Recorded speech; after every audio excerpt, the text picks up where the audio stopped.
Assalamualaikum warahmatullahi wabarakatuh. Selamat pagi semuanya. Bagaimana kabar kalian? Semoga kita semua selalu diberikan kesehatan dan umur panjang oleh Allah Subhanahu wa taala. Amin ya rabbal alamin. Sebelumnya, perkenalkan nama saya Nanda Bunga. Di sini saya untuk beberapa minggu ke depan akan melaksanakan kegiatan belajar mengajar bersama-sama perihal mata pelajaran geografi. Sebelum kita mulai kegiatan pembelajaran, agar kita diberikan kemudahan dan keberkahan dari kegiatan kali ini, alangkah baiknya kita berdoa terlebih dahulu. Berdoa dimulai.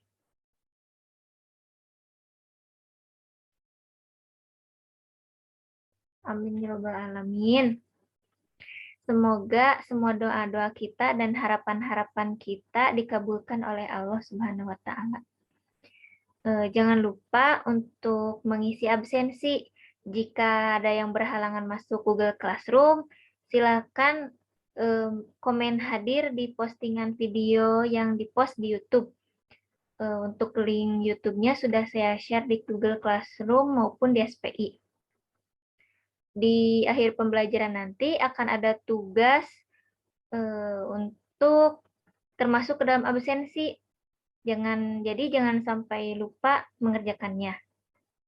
Pada kesempatan kali ini, di pertemuan pertama kita akan belajar mengenai posisi strategis Indonesia sebagai poros maritim dunia.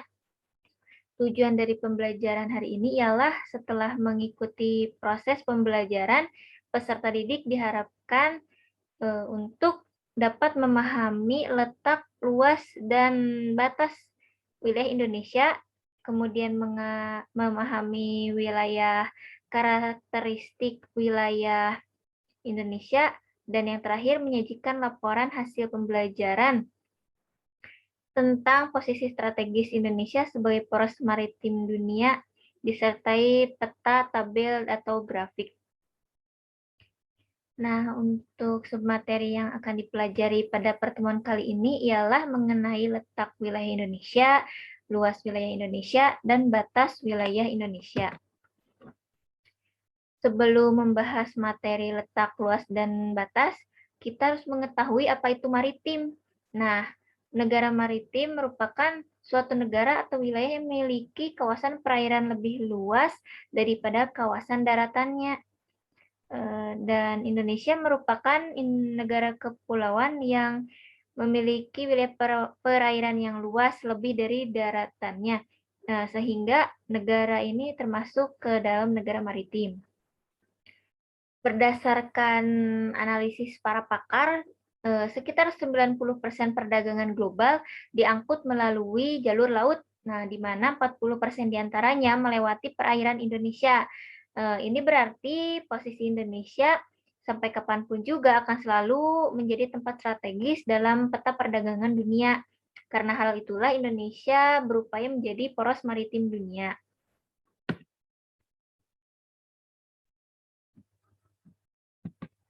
Nah, selanjutnya ada luas wilayah Indonesia. Indonesia merupakan negara yang berbentuk kepulauan dengan jumlah pulau lebih dari 17.504 pulau dengan sekitar 6.000 pulau tidak berpenghuni dan memiliki garis pantai kurang lebih 95.181 km. Luas daratan Indonesia ialah 1.922.570 km persegi dan luas lautan Indonesia ialah kurang lebih 3.257.483 km persegi. Nah, dilihat dari ukuran tersebut, bisa disimpulkan bahwa negara Indonesia memiliki laut yang lebih luas daripada daratannya. Dan setelah tadi dijelaskan pula, negara maritim ialah negara yang memiliki luas laut lebih luas daripada daratannya. Berarti dapat diketahui Indonesia memanglah negara maritim. Nah, yang selanjutnya kita akan membahas mengenai letak wilayah Indonesia. Letak wilayah Indonesia ini dibagi menjadi dua, ada letak fisiografis dan ada juga letak sosiografis. Nah, untuk yang pertama ialah ada letak fisiografis. Adapun letak fisiografis dapat dikatakan juga sebagai letak fisik, karena letaknya dilihat dari garis lintang dan garis bujur, dilihat dari posisi suatu negara terhadap negara lain, kemudian bisa juga dilihat dari relief, dari ketinggian permukaan lautnya, dan lain-lain. Nah, kemudian letak fisiografis ini dibagi lagi ke dalam beberapa macam. Di antaranya ialah ada letak astronomis, letak geografis, letak geologis, letak geomorfologis, kemudian letak maritim. Nah, untuk yang pertama ialah ada letak astronomis. Letak astronomis ini merupakan letak suatu wilayah berdasarkan garis lintang dan garis bujur. Letak astronomis juga disebut sebagai letak absolut karena letaknya pasti, yaitu berdasarkan garis lintang dan garis bujur, dan tidak dapat diganti atau ditukar dengan garis lintang yang lainnya atau daerah lain. Nah, letak astronomis Indonesia ialah 6 derajat lintang utara sampai 11 derajat lintang selatan, dan 95 derajat bujur timur sampai 141 derajat bujur timur. Letak astronomis Indonesia dilewati garis 0 derajat yang sering kita sebut sebagai garis khatulistiwa atau ekuator. Nah, garis ini menyebabkan Indonesia memiliki iklim tropis dan memiliki curah hujan yang tinggi. Nah, untuk berdasarkan garis bujurnya, Indonesia dibagi menjadi 3 zona waktu. Yang pertama ada waktu Indonesia Barat, yang kedua waktu Indonesia Tengah, dan yang ketiga ada waktu Indonesia Timur. Selanjutnya ada letak geografis. Letak geografis disebut juga sebagai letak relatif. Disebut relatif dikarenakan letak geografis ini dilihat dari posisinya dari wilayah lain. Contohnya seperti letak relatif negara Indonesia, yaitu berada di antara dua samudra, yaitu Samudra Hindia dan Samudra Pasifik. Kemudian dua benua, yaitu benua Australia dan benua Asia. Adapun negara Indonesia berbatasan langsung dengan negara Malaysia, Singapura, Filipina, Thailand dari sebelah utara, dengan Australia dan Timor Leste dari sebelah selatan, kemudian Papua Nugini dan Samudra Pasifik dari sebelah timur, dan Samudra Hindia dan Laut Andaman dari sebelah baratnya. Nah, yang ketiga ada letak geologis. Letak geologis ini merupakan letak suatu wilayah berdasarkan struktur atau lapisan batuan pada bumi. Letak geologis dapat dilihat dari beberapa sudut, yaitu dari formasi geologinya, keadaan batuannya, dan jalur pegunungannya. Jika dilihat dari jalur pegunungannya, negara Indonesia terletak pada pertemuan dua rangkaian pegunungan muda. Yang pertama rangkaian Sirkum Pasifik dan yang kedua Sirkum Mediterania.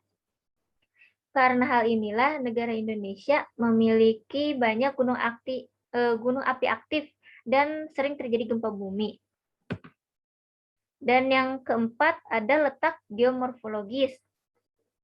Letak geomorfologis ini merupakan letak suatu wilayah berdasarkan tinggi rendahnya suatu tempat terhadap permukaan air laut. Perbedaan letak geomorfologi memberi dampak terhadap suatu wilayah seperti adanya perbedaan suhu, menentukan kepadatan penduduk, dan lain-lain. Nah, adanya perbedaan suhu ini diakibatkan dari perbedaan tinggi dari suatu daerah dengan daerah lain tersebut. Semakin tinggi daerahnya, semakin dingin juga suhunya. Yang selanjutnya ialah ada letak maritim.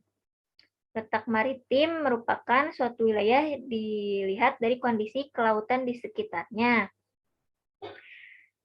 letak maritim kelautan Indonesia sangatlah strategis karena wilayahnya berbentuk kepulauan dan dikelilingi 3 perairan besar, yaitu Samudra Pasifik, Samudra Hindia, dan Laut Cina Selatan. Kemudian negara Indonesia memiliki peraturan batas perairan laut agar mencegah terjadinya ancaman-ancaman atau hal-hal yang tidak diinginkan, seperti mencegah adanya pencurian terhadap sumber daya laut, dan lain-lain. Nah, kemudian negara Indonesia ini menganut persetujuan hukum laut internasional yang telah disepakati pada tahun 1982. Nah, berdasarkan kesepakatan tersebut, wilayah perairan Indonesia memiliki 3 batas. Nah, yang pertama batas laut teritorial, yang kedua landas kontinen, yang ketiga batas zona ekonomi eksklusif atau ZEE. Nah, untuk ketiga batas tersebut yang diwarnai merah seperti yang ada di PPT ini, merupakan tugas bagi seluruh peserta didik kelas 11 IPA 1 untuk mencari tahu dan merangkumnya ke dalam buku catatan. Nanti setelah merangkum dan mencari tahu mengenai 3 batas tersebut, kalian menuangkan pemahaman kalian di Google Classroom di thread yang akan nanti saya sediakan.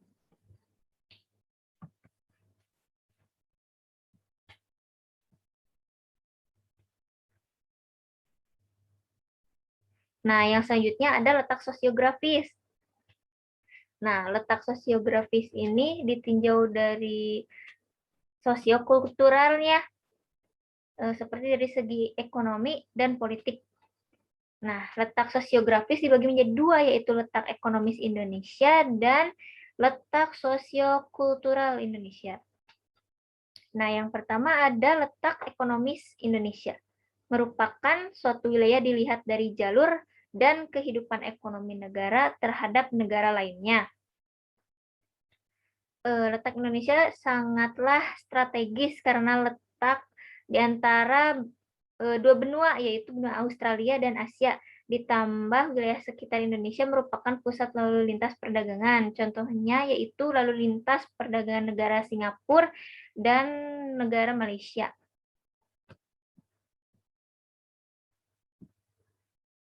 Nah, yang kedua ada letak sosiokultural Indonesia.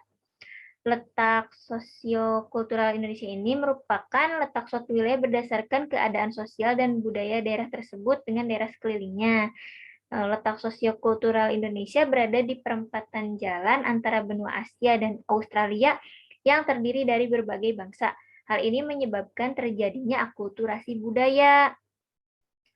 Nah, akulturasi budaya sendiri merupakan penerimaan budaya asing oleh budaya lama. Namun budaya lama tersebut, budaya lama yang ada tidak hilang dari lingkungan masyarakat yang ada.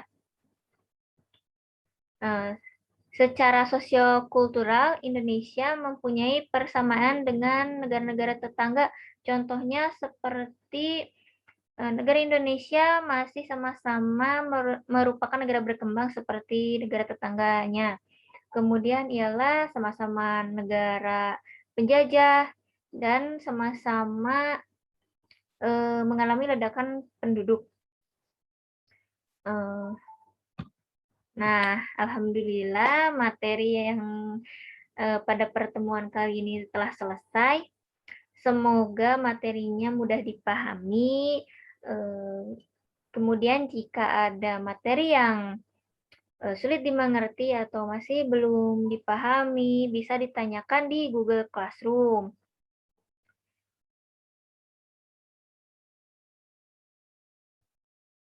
Untuk kesimpulan pertemuan kali ini ialah negara Indonesia merupakan negara kepulauan yang memiliki wilayah laut yang sangat luas lebih dari daratannya.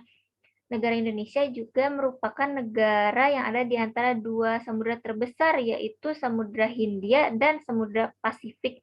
Hal ini menyebabkan Indonesia memiliki posisi strategis dalam jalur perdagangan laut. Karena posisi Indonesia strategis ini pula, Indonesia memiliki potensi menjadi negara poros maritim dunia. Nah, jangan lupa tugas dikerjakan sesuai dengan tenggat waktunya. Selalu jaga kesehatan kalian. Kita akan bertemu lagi di pertemuan kedua besok hari. Kemudian tugasnya yang pertama ada cari dan pelajari materi yang diberikan warna merah di PPT tadi ya, seperti yang saya tadi sampaikan tentang 3 batas perairan di Indonesia. Kemudian tuliskan pemahaman kalian. Jadi nanti kalian mengisi thread tugasnya dengan pemahaman masing-masing. Boleh ditulis secara singkat saja. Kemudian yang kedua ada tugas, yaitu mendiskusikan mengenai materi Indonesia sebagai poros maritim dan 5 pilar poros maritim dunia. Catat hasilnya lalu kirim ke Google Classroom. Tenggatnya hari Minggu 10 Oktober pukul 23.59. Begitu saja yang dapat saya sampaikan. Mohon maaf bila ada salah kata dan yang lainnya. Kita akan bertemu lagi di pertemuan selanjutnya. Wabillahi taufiq wal hidayah. Wassalamualaikum warahmatullahi wabarakatuh.